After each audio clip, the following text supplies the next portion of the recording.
So, today we start the 13th chapter of the 4th act of the journey home. May this reading relax your mind and awaken your heart. Let's dive right into it.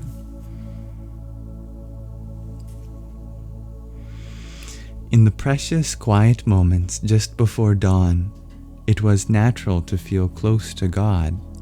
Rising from the bank of the river, I left for the morning lecture. Everything is potentially spiritual, Śrīla Prabhupāda began, as if picking up from my own waking thoughts. Everything is the energy of the Lord.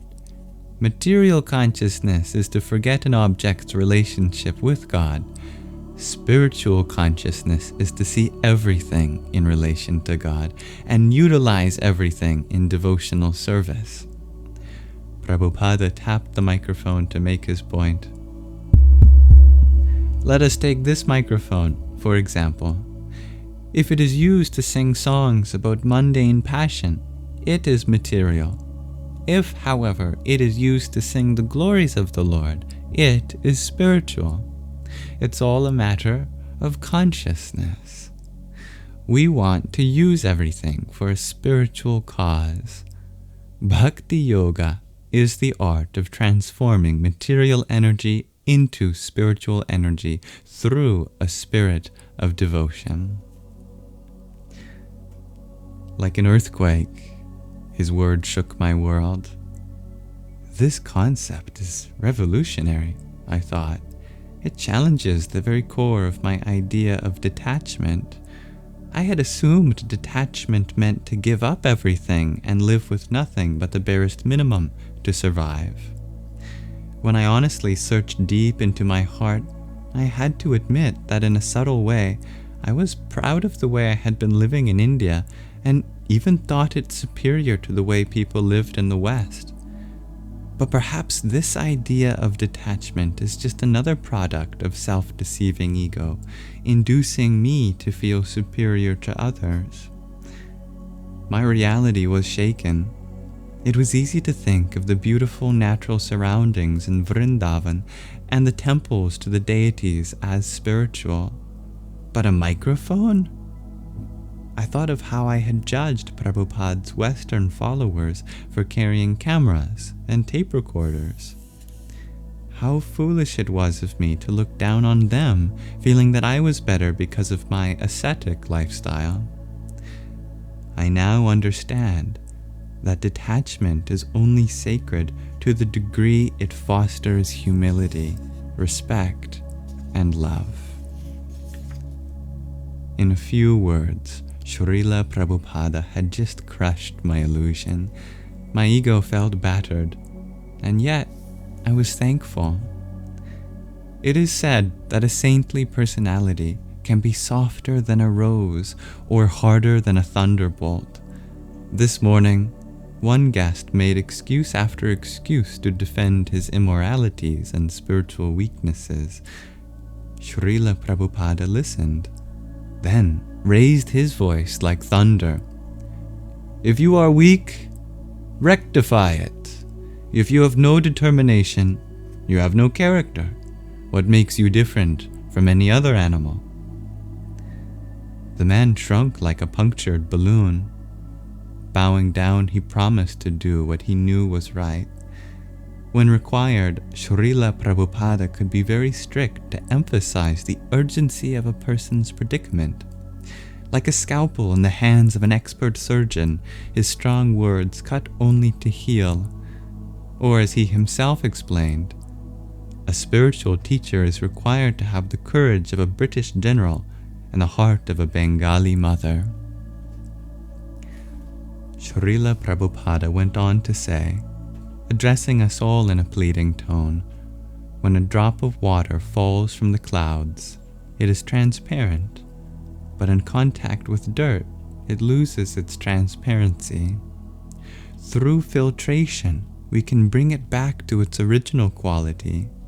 Similarly, our consciousness is originally pure, but in contact with material energy, it has lost its transparency. By chanting the names of the Lord, we can revive our natural, blissful state. He explained how we must rise above sectarianism and understand that God had many names and had invested divine powers within all of them. The name Krishna means all attractive, he said. He is all attractive because he is the reservoir of all beauty, knowledge, strength, wealth, fame, and renunciation. Possessing a particle of these qualities makes a person great. God is great because he is the origin of all those opulences and possesses them without limit. This is what is meant by the Supreme Personality of Godhead. He went on to explain that it was a natural process. The more we hear about Krishna, the more the soul's dormant attraction to him is awakened. The path of bhakti is centered around hearing about Krishna and chanting his holy names. As our love awakens, so does our enthusiasm to serve. Often I had heard the words, God is great, but this explanation of how he was great thrilled me. Chills ran through my body. That evening, I sat on the hill crowned by an ancient Madan Mohan temple.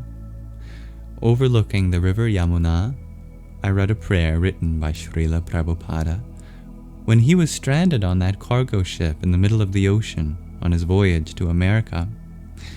70 years old, he had endured consecutive heart attacks on the trip. He had only $7 in Indian currency and did not know a single soul outside of India. After 30 days at sea, he approached the Boston harbor, where he composed a personal prayer to Lord Krishna. Years later, his followers happened to find it in an old trunk. In the solitude of that mountain top, the leaves of the trees rustled in the wind, and in the distance I heard the lowing of cows, as a new word for me, and boatmen calling out to each other. I meditated, in the stillness of my mind, on a few verses from what are now called the Jaladuta prayers, which read as follows.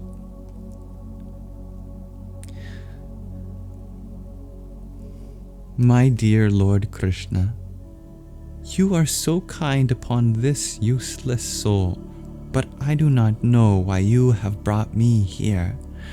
Now you can do whatever you like with me. But I guess you have some business here.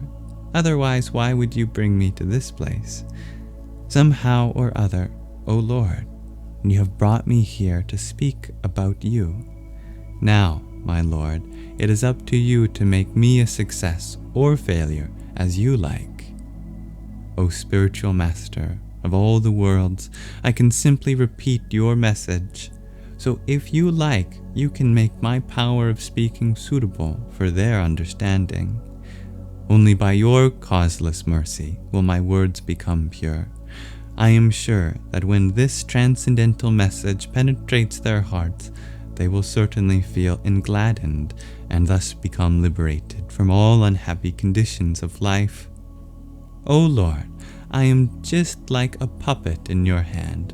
So if you have brought me here to dance, then make me dance. Make me dance, O Lord. Make me dance as you like. I have no devotion, nor do I have any knowledge, but I have strong faith in the holy name of Krishna. I have been designated as Bhakti Vedanta, one who possesses devotion and knowledge. And now, if you like, you can fulfill the real purport of Bhakti Vedanta. Signed, the most unfortunate, insignificant beggar, A.C. Bhakti Vedanta Swami, on board the ship Jaladuta, the Commonwealth Pier, Boston, Massachusetts, USA, 18th of September, 1965. From the hilltop I gazed down towards the Yamuna as she wound across the plains. As I meditated on Śrīla Prabhupāda's prayer, my thoughts drifted to the parallels between my arduous journey from America to India in search of teachers to receive knowledge about God, and Śrīla Prabhupāda's incredible voyage from India to America in search of students to impart knowledge about God. Perhaps God, I thought, reveals true love to the world through the lives of those who love Him. In Prabhupada's prayer, I found humility springing from the heart of a man who had forsaken everything for the spiritual welfare of others, an aged man who was seriously ill, penniless, and alone in a foreign land, begging God for only one blessing, to be used as an instrument of God's mercy. Early the next morning, awakened by distant temple bells, I lay on the riverbank for a long time gazing at the morning star and remembered the prayer I'd read the night before. Today was Śrīla Prabhupāda's 8th and final day in Vrindavana. As was my custom, I bathed in the frigid waters and then stood in prayer, submerged to my shoulders. The soft moonlight shone on the silhouettes of distant temple spires. Silence covered the ether like a feathery blanket. Solitude was my only companion at this hour. Trembling in the cold, I pressed my palms and fingers together, and prayed to Shri Radha and Krishna for guidance. Then I climbed onto the riverbank, squeezed the water from my clothes, and put them back on, all the while quaking from the cold.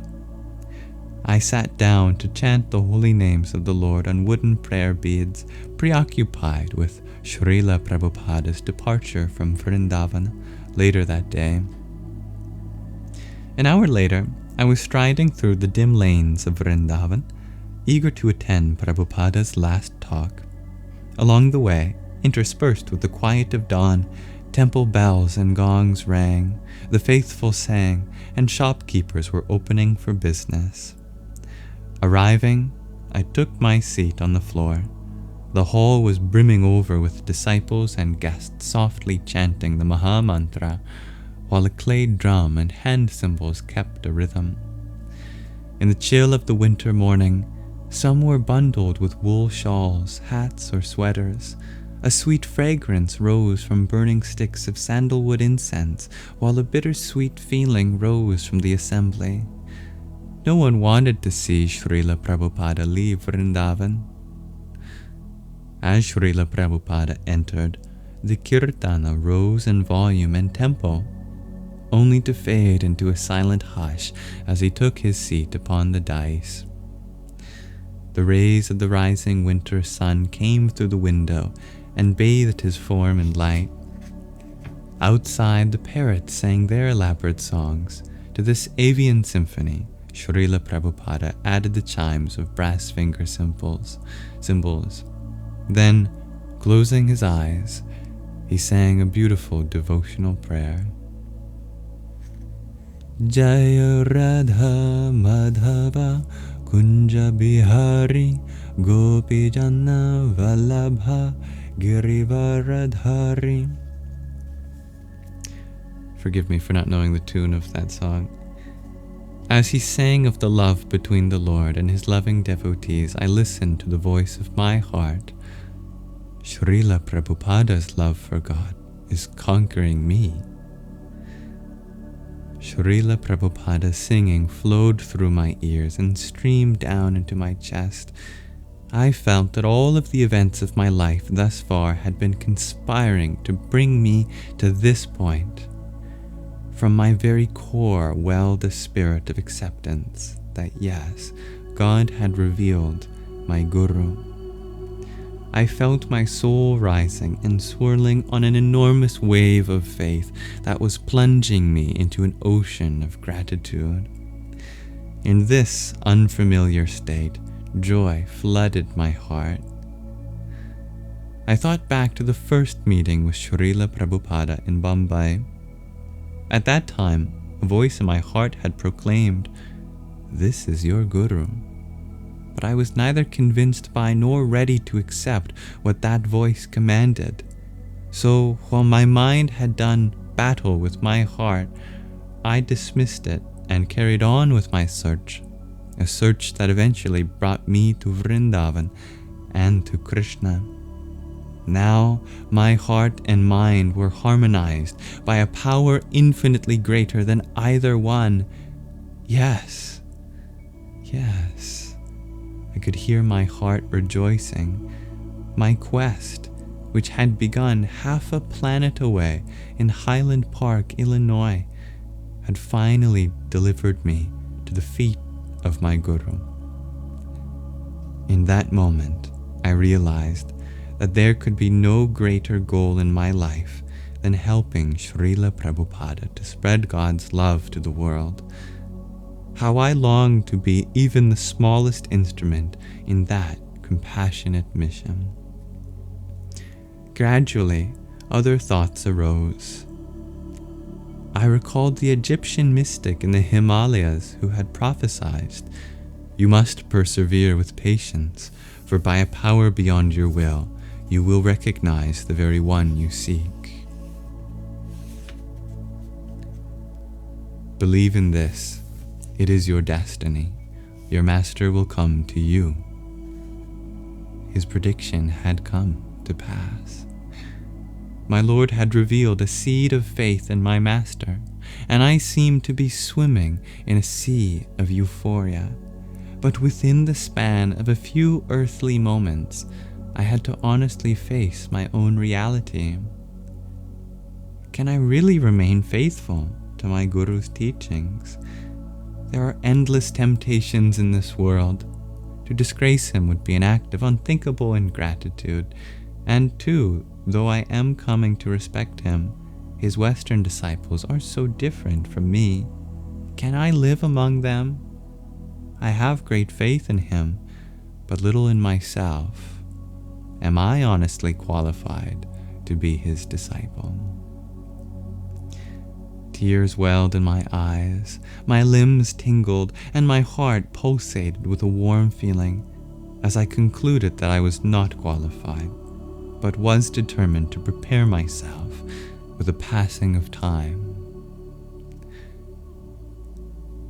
As the morning sun warmed the world from a chilly winter morning, I drifted along the sizable crowd that was gathering outside to bid Śrīla Prabhupāda and his followers farewell. Moments later, the flow of the crowd pushed me in such a way that I found myself standing right before him, gazing into his deep brown eyes, and he into mine. A mystical feeling overwhelmed me. It was as if the Lord himself were gazing into my soul through Śrīla Prabhupāda's eyes.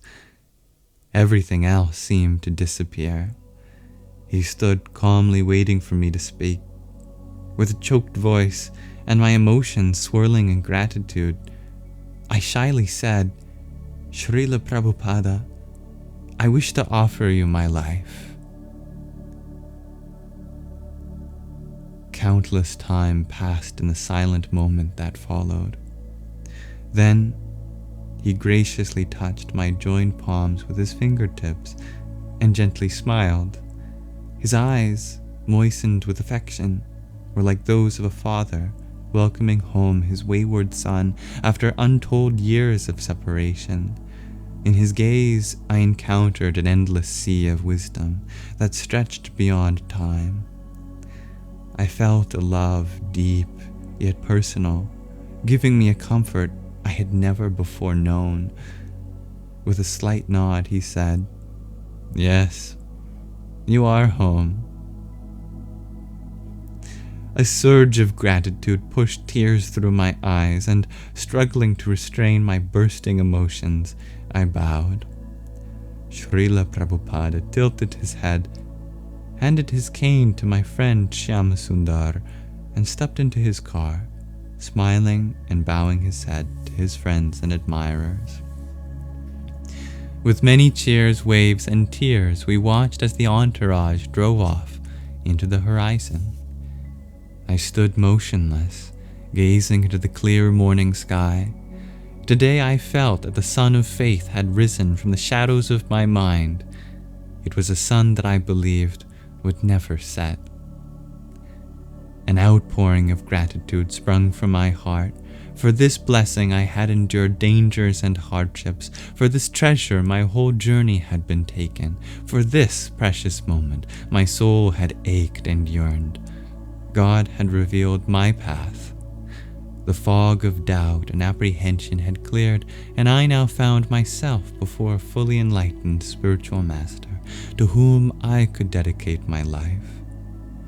That for which I had offered thousands of prayers and shed countless tears to attain was now revealed. And how sweetly it was done. My joy knew no bounds. In his divine person, Śrīla Prabhupāda embodied the teachings I'd discovered at the heart of every tradition I'd scrutinized. I experienced the timeless love and the wisdom of galaxies of saints flooding from his lips and drowning my every doubt as he spoke. He delivered a message that had been preserved through the ages by an unbroken line of masters who teach us how to realize our intimate relation with the all-attractive beloved. In my heart had awakened a faith that this humble saint, so small of frame, was actually fully in love with Krishna, and that Krishna, the Supreme Lord, was fully in love with him. During my travels, it had not been my practice to compare my teachers as if one were better than another. I simply absorbed, like a sponge, their teachings and the experiences I had with them, with faith that God would reveal my path and Guru. In Bombay, Śrīla Prabhupāda first planted the seed of our relationship in my heart like a spiritual conception. It remained hidden, gestating, while I found my way to Krishna's birthplace in Vrindavana and made it my home. Now, 9 months from the time of that spiritual conception, it had taken birth in this holy land. Looking back into the events of my life, I began to recognize how the invisible hand of my Lord had carried me along. I could see every stage of my life as being a beautiful blessing. I looked back at the times of joy and sorrow, pride and shame, successes and failures, and how they all led me forward on my path. I recalled those who had showered me with affection, like Kailash Baba, and those who despised me or plotted to destroy me, like the assailants in Istanbul. They were all part of a beautiful plan.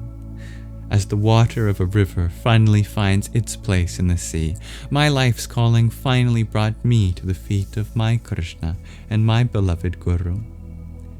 With tears of gratitude, I could feel my Lord proclaiming, "I am here. It is I who have brought you here, and this is he to whom you belong." Lost in thought, I walked back to the small room in the ancient temple where Prabhupada had resided for 6 years as a recluse. Sitting on the floor in the tiny space where Prabhupada would cook, I gazed out the window and couldn't believe what I was seeing. Only a few meters away from Śrīla Prabhupada's hermitage was the samadhi or tomb of Rupa Goswami, the very place where I had a life-changing revelation and where my spiritual path was finally revealed. I returned to my place on the riverbank and savored the experience of that unforgettable day. The night grew late. Under the quiet of the moonlight, I reflected on my fascination with rivers throughout my journey. Each one drew me to her banks, where she nourished me with wisdom and provided me a sanctuary. Searching into the waves of the Yamuna, with my mind's eye, I could also see that creek in Gettysburg, the stream in Luxembourg, the canals in Amsterdam, the Thames in London, the Tiber in Rome, and the beautiful Ganga. Each had whispered to me at a crucial juncture and time of need. Now, gazing into her gentle current, I meditated on how the Yamuna River began her journey in the Himalayas, where she flowed through forest dwellings of yogis and sages, and eventually, by a power beyond her own, the Yamuna was irresistibly drawn to Vrindavana. In a similar way, I thought, arriving in India, I began my journey in the Himalayas, where the river of my destiny carried me through forest dwellings of yogis and sages, and eventually, by a power beyond my own, I was irresistibly drawn to Vrindavana, the land of bhakti, and to the feet of my Guru. In the moonlight, I looked down into the river and saw the silhouette of my own reflection. All along, the Lord had been trying to show me, through the river of life, who I really was. As I lay down on the earthen riverbank, I remembered how I had prayed to my Lord in my bedroom in Highland Park, and I smiled. Yes, all along you have been listening.